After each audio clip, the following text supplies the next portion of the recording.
विकास लीलाधर की joint MD Amisha Vora हमारे साथ है। अमीशा, स्वागत है आपका सीएनबीसी आवाज पर।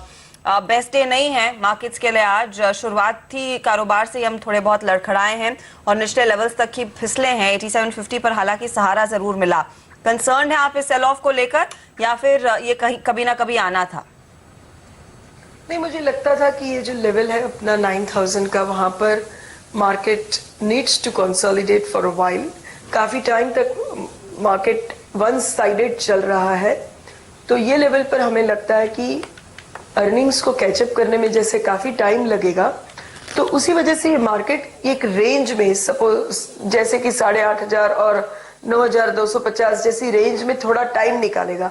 और इन 2-3 महीनों में या 4 महीनों में जो भी मेजर ग्लोबल इवेंट्स होगी, तो हम थोड़े वल्नरेबल रहेंगे ये इवेंट्स को लेकर। जैसे कि अभी हो गया कि maybe jobs data is much stronger than expected, और interest rate hike in US is little earlier than expected, and then we tend to correct थोड़े aggressively। तो हमें लगता है ऐसे होते रहेगा। पैनिक भी नहीं लग रहा है, but at the same time market थोड़ा कंसोलिडेट डेफिनेटली करेगा, ऐसा हमारा मानना है।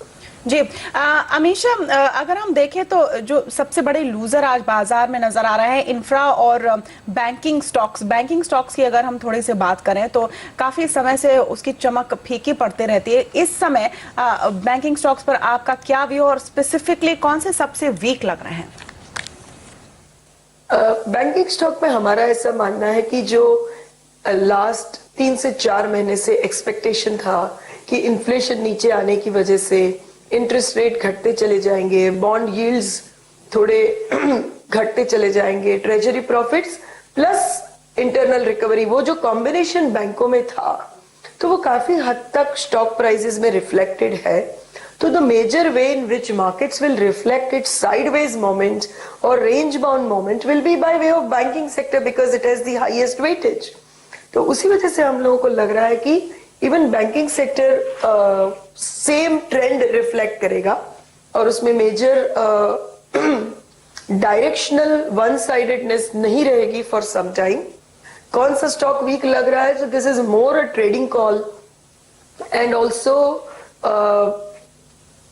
यू नो, पर पीएसयू बैंक्स में से ही थोड़ी और वीकनेस होगी in short to medium term, because वहां पर अभी भी अगर आप पंजाब नेशनल बैंक की चाल देखें 30% ये गवा चुका है अपने हाई से, जो इसने हाल फिलहाल में ही दिखाया था। स्टेट बैंक ऑफ इंडिया भी इसी तरह की तर्ज पर फिसल रहा है। तो क्या ये स्टॉक्स एक बड़ा मौका दे रहे हैं लॉन्ग टर्म निवेशकों को इनको लेने के लिए, खरीदारी करने के लिए, या फिर आप सेफर प्ले करना चाहेंगी और आईसीआईसीआई, एक्सिस बैंक जैसे काउंटर्स के साथ ही रहना पसंद करेंगी इस समय?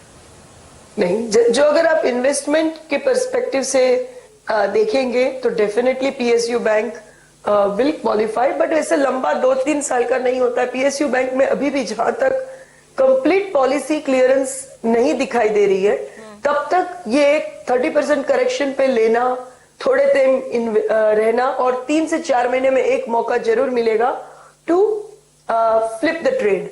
वो वही trading, but not trading in terms of intraday or intra-week, but maybe a quarter, a 2-quarter kind of a view से PSU banks को देख सकते हैं। और सस्टेनेबल इन्वेस्टमेंट के पॉइंट ऑफ व्यू से अभी भी आपको या तो HDFC main as an NBFC और ICICI बैंक, ऐसे ही दो में कहीं पर ज्यादा ये करेक्शन में देखना चाहिए, ऐसा हमारा मानना है। ओके, इनफैक्ट यही स्टॉक्स बाजार के आज कमर भी तोड़ रहे हैं। आईसीआईसीआई बैंक देखिए 4% के नुकसान के साथ ट्रेड करता हुआ, एक्सिस बैंक जैसे काउंटर्स भी है जहां पर